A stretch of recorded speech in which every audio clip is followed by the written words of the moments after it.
August 8 വിശുദ്ധ ഡൊമിനിക്കിന്റെ തിരുനാൾ ദിനം. ലോകം മുഴുവൻ വ്യാപിച്ചു കിടക്കുന്ന പ്രശസ്തമായ ഡൊമിനിക്കൻ സന്യാസ സഭയുടെ സ്ഥാപകനും ആഗോളതലത്തിൽ ജപമാല ഭക്തി പ്രചരിപ്പിക്കുന്നതിൽ പ്രധാന പങ്കുവഹിച്ച വ്യക്തിയുമാണ് വിശുദ്ധ ഡൊമിനിക്. 1170 സ്പെയിനിലെ കാസ്റ്റൽ പ്രവിശ്യയിലുള്ള കലെറോ വെഗയിൽ ഫെലിക്സ് ഗുസ്മാന്റെയും വാഴ്ത്തപ്പെട്ട ജോവാൻ ഓഫ് അസ്സായുടെയും മകനായി വിശുദ്ധ ഡൊമിനിക്ക് ജനിച്ചു. വിശുദ്ധ ഡൊമിനിക്കിന്റെ ജനനത്തിനു മുൻപ് അദ്ദേഹത്തിന്റെ അമ്മയായ ധന്യയായ ജുവാന കണ്ട സ്വപ്നം കത്തോലിക്ക സഭയിലെ വളരെ പ്രശസ്തമായ ഒരു പ്രവചന തുല്യമായ ദർശനമാണ്.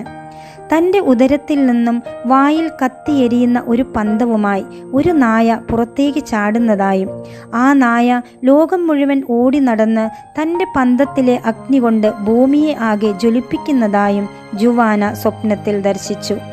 ഡൊമിനിക്ക് ജനിച്ച് വളർന്ന് ഓർഡർ ഓഫ് പ്രീച്ചേഴ്സ് അഥവാ ഡൊമിനിക്കൻ സഭ സ്ഥാപിക്കുകയും അദ്ദേഹത്തിൻ്റെ അനുയായികൾ ലോകം മുഴുവൻ സഞ്ചരിച്ച് കത്തിയെരിയുന്ന പന്തം പോലെ ദൈവവചനമാകുന്ന പ്രകാശം പരത്തുകയും ചെയ്യും എന്നതിൻ്റെ പ്രവചനമായിരുന്നു ആ സ്വപ്നം.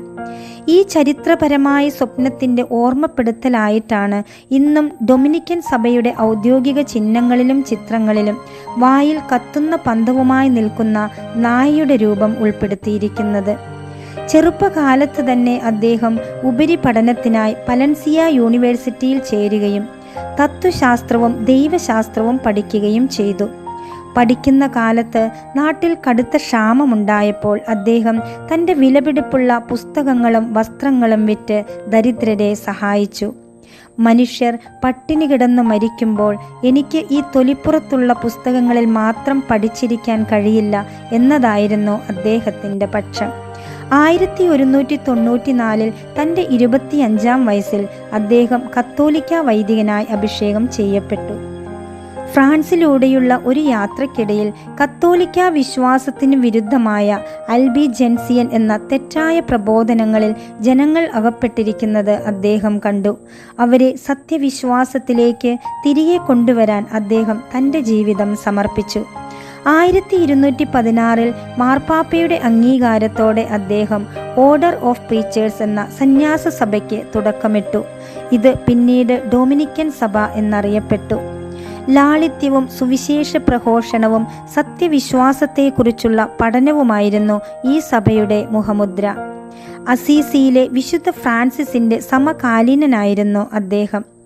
പാഷണ്ഡതകൾക്കെതിരെ പോരാടി തളർന്ന ഡൊമിനിക്കിന് 1208 പ്രൗവിൽ എന്ന സ്ഥലത്ത് ഉണ്ടായിരുന്ന ദൈവമാതൃദേവാലയത്തിൽ മുട്ടുകുത്തി തിരുസഭയ്ക്കു വേണ്ടി പ്രാർത്ഥിച്ചുകൊണ്ടിരിക്കുമ്പോൾ പരിശുദ്ധ ദൈവമാതാവ് പ്രത്യക്ഷപ്പെടുകയും തെറ്റായ പ്രബോധനങ്ങൾക്കെതിരെ പോരാടാൻ പരിശുദ്ധ അമ്മ അദ്ദേഹത്തിന് പരിശുദ്ധ ജപമാല ഒരു ആത്മീയ ആയുധമായി സമ്മാനിക്കുകയും ചെയ്തു. അത് ലോകമെമ്പാടും പ്രചരിപ്പിക്കാൻ അമ്മ വിശുദ്ധ ഡൊമിനിക്കിനോട് ആവശ്യപ്പെട്ടു. വ്യാജ പഠനങ്ങളെ തോൽപ്പിക്കാനും പാപികളെ മാനസാന്തരപ്പെടുത്താനുമുള്ള ആയുധമായി ജപമാല ചൊല്ലി പ്രാർത്ഥിക്കാൻ അദ്ദേഹം ജനങ്ങളെ പഠിപ്പിച്ചു. ജപമാല ഭക്തി ലോകമെങ്ങും പ്രചരിപ്പിക്കുന്നതിൽ അദ്ദേഹം വലിയ പങ്കുവഹിച്ചു. പാഷണ്ഡികൾ അദ്ദേഹത്തെ വധിക്കാൻ പോലും പരിശ്രമിച്ചെങ്കിലും അവസാനം പാഷണ്ഡത തകർന്നു. രാത്രി പ്രാർത്ഥനയിലാണ് അദ്ദേഹം ചെലവഴിച്ചിരുന്നത്. രാവിലെ എഴുന്നേറ്റ് രക്തം പൊടിയുന്നതുവരെ ശരീരത്തിൽ ചമ്മട്ടി കൊണ്ടടിച്ചിരുന്നു എന്നും പറയപ്പെടുന്നു. അദ്ദേഹത്തിൻ്റെ പ്രസംഗങ്ങൾ അനേകരെ മാനസാന്തരപ്പെടുത്തിയിട്ടുണ്ട്.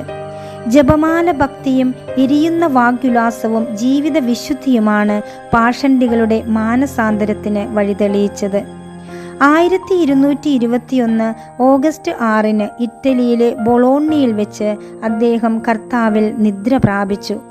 അദ്ദേഹത്തിൻ്റെ ജീവിതത്തിലെ അത്ഭുതങ്ങളും പുണ്യങ്ങളും പരിഗണിച്ച് 1234 ഗ്രിഗറി 9 മാർപ്പാപ്പ അദ്ദേഹത്തെ വിശുദ്ധനായി പ്രഖ്യാപിച്ചു. ജപമാല ഭക്തി മാർപ്പാപ്പമാർ ഏറ്റെടുത്തു.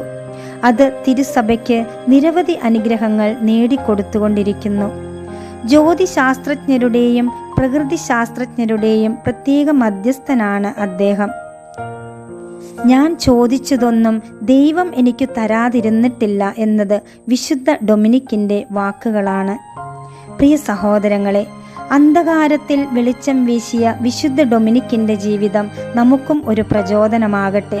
നമ്മുടെ ജീവിതത്തിലും പ്രതിസന്ധികൾ ഉണ്ടാകുമ്പോൾ സധൈര്യം മുന്നോട്ടു പോകാനും സത്യത്തിനു വേണ്ടി നിലകൊള്ളാനും വിശുദ്ധ ഡൊമിനിക്കിൻ്റെ മാധ്യസ്ഥം നമുക്ക് യാചിക്കാം. വിശുദ്ധ ഡൊമിനിക്കെ, ഞങ്ങൾക്കു വേണ്ടി പ്രാർത്ഥിക്കണമേ. പരിശുദ്ധ ജപമാലയുടെ പ്രചാരകനും ഡൊമിനിക്കൻ സഭയുടെ സ്ഥാപകനുമായ വിശുദ്ധ ഡൊമിനിക് ഗുസ്മാന്റെ തിരുനാൾ ആശംസകൾ എല്ലാവർക്കും വളരെ സ്നേഹപൂർവ്വം നേരുന്നു.